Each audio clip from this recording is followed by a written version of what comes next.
From the dawn of Greek mythology, few figures have inspired as much fascination, dread, and misunderstanding as Hades, the god of the underworld. Often mistaken as a villain or the ancient equivalent of the devil, Hades was far more complex than most realize. His story is not one of evil or rebellion, but of cosmic balance, responsibility, and the unseen forces that sustain both death and life. In the depths beneath the earth, beyond mortal sight, Hades ruled with justice and quiet power, a god feared by many, yet essential to the harmony of the universe. Born of the Titans, Cronus and Rhea, Hades was one of 6 siblings: Zeus, Poseidon, Hera, Demeter, and Hestia. Among them, after Cronus was overthrown by his children in the great Titanomachy, the world was divided among the 3 brothers. Zeus took the sky, Poseidon claimed the sea, and Hades drew the underworld. This division wasn't a punishment but a fair distribution of cosmic realms. Each brother ruled his domain as part of an eternal balance. Hades' kingdom may have been dark and silent, but it was just as essential as the heavens or the oceans. His name itself, derived from the Greek Hades, the Unseen One, reflected both his hidden nature and the fear mortals felt toward the invisible world of the dead. Hades' domain was vast and mysterious, a mirror world beneath the earth where the souls of the departed resided. To the ancient Greeks, death was not an end, but a transition, a movement from the visible to the invisible. The underworld, often also called Hades, was divided into regions.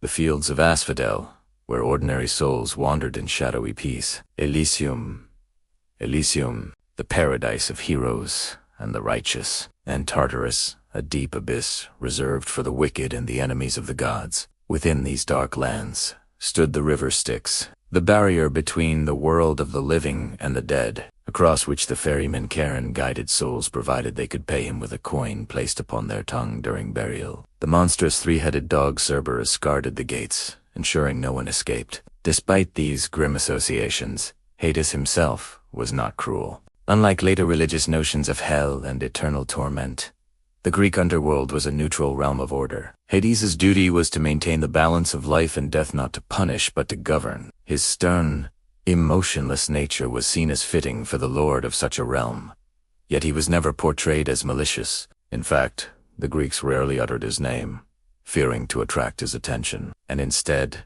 called him Plouton, meaning the wealthy one. The title reflected a profound truth. Beneath the soil lay not only the dead but the riches of the earth: gold, silver, precious stones, and fertile soil. Thus Hades symbolized both the finality of death and the hidden abundance that nourished life. One of the most enduring and symbolic myths associated with Hades is the abduction of Persephone, daughter of Demeter, the goddess of agriculture. As the story goes, Persephone was gathering flowers in a sunlit meadow when the earth suddenly split open, and Hades emerged in his golden chariot, carrying her down to his shadowy kingdom. The act was not one of random cruelty, but of divine arrangement. Zeus himself had given consent. When Demeter discovered her daughter's disappearance, grief consumed her, and she refused to let the earth bear fruit. Crops withered, famine spread, and even the gods suffered from humanity's despair. Eventually, Zeus intervened and sent Hermes to retrieve Persephone. Yet because she had eaten pomegranate seeds in the underworld,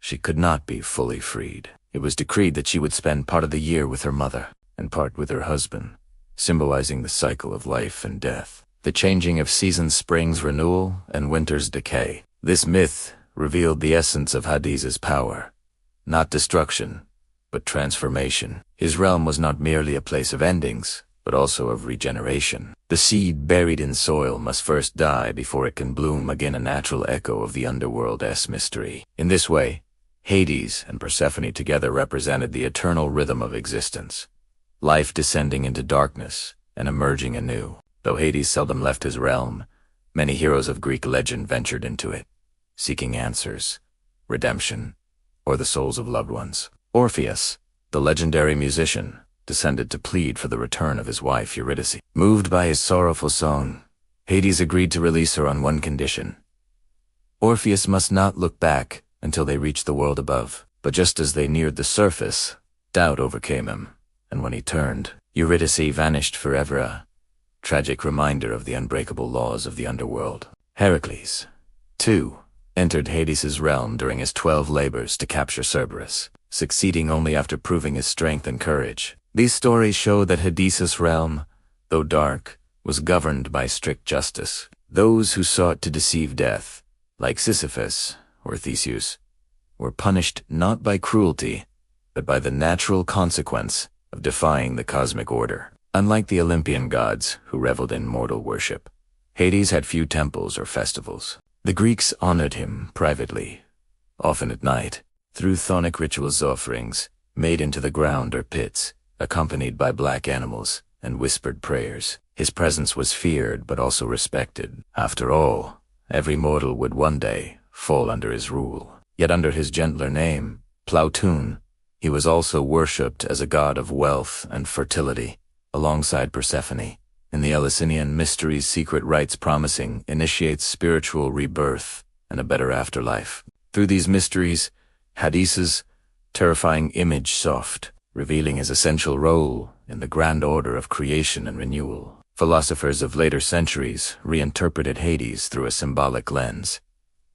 To some, he represented the hidden self, the unconscious mind that governs the soul's unseen workings. The Orphic and Pythagorean traditions viewed the underworld as a stage in the soul's journey, neither punishment nor paradise, but purification. In these teachings, Hades was not an enemy, but a necessary gatekeeper of transformation. When the Romans adopted Greek myths, they renamed him Pluto, integrating him with the god Dis Pater, lord of wealth. Roman religion, practical and civic, depicted him less as sinister and more as an essential force of nature, a deity who governed the resources beneath the earth, from metals to the spirits of ancestors. Over time, however, as Christianity rose and pagan gods were reinterpreted through a moral lens, Hades' image darkened. His name became synonymous with hell, a place of punishment rather than balance. This shift erased much of the subtlety that ancient Greeks had given their god of death. To them, Hades was not evil. He was inevitable. He embodied the truth that death, Tagfiard, is an intrinsic part of life's cycle. By contrast, modern portrayals in literature, film, and games often paint him as the ultimate antagonist, dark, scheming, and cruel. Yet in the classical texts of Homer, Hesiod, and the tragedians, he remains a stern but lawful ruler, commanding respect even among the gods. The myth of Hades also carries a timeless moral dimension. It reminds us that darkness and hiddenness are not inherently bad. They are the soil in which life, as richest truths, take root. Without descent, there can be no return. Without loss, no renewal. Hades' wealth is symbolic, not gold or jewels, but wisdom born of confronting mortality. In storytelling, his archetype resonates deeply. The unseen brother, the shadow king, the keeper of boundaries. These motifs appear across countless cultures because they speak to humanity's oldest fear and deepest acceptance, the certainty of death and the possibility of meaning beyond it. For storytellers and content creators, Hades' tale offers profound opportunities. His myth combines cosmic drama, emotional depth, and universal symbolism. A well-crafted narrative could open with the moment of division of realms move through the abduction of Persephone, explore the realms of the underworld, and close with the philosophical reflections of what Hades truly represents. The balance between life and death, fear and understanding. His world is cinematic by nature. Dark caverns lit by ghostly fires, silent fields of wandering souls. The glimmer of gold veins beneath the ground, all metaphors for the invisible forces shaping existence. In truth, Hades is not the villain of Greek mythology. He is its most misunderstood figure. He is the god who never lies, never breaks oaths, never interferes in mortal affairs, and never abandons his duty. His realm, though silent and shadowed, is one of order, not chaos. He reminds gods and mortals alike that power is not only in thunder and lightning, but also in stillness and inevitability. To know Hades is to understand the delicate boundary that separates the seen from the unseen, living from the dead. In the end, the real story of Hades is not about terror, but about acceptance. Life and death are two sides of the same cosmic coin, and Hades stands at the threshold, ensuring that balance endures. Beneath the earth, where seeds sleep and treasures lie hidden, the unseen God keeps his eternal watch. His is the realm of quiet truth, a place where all things end, and from which all things begin again.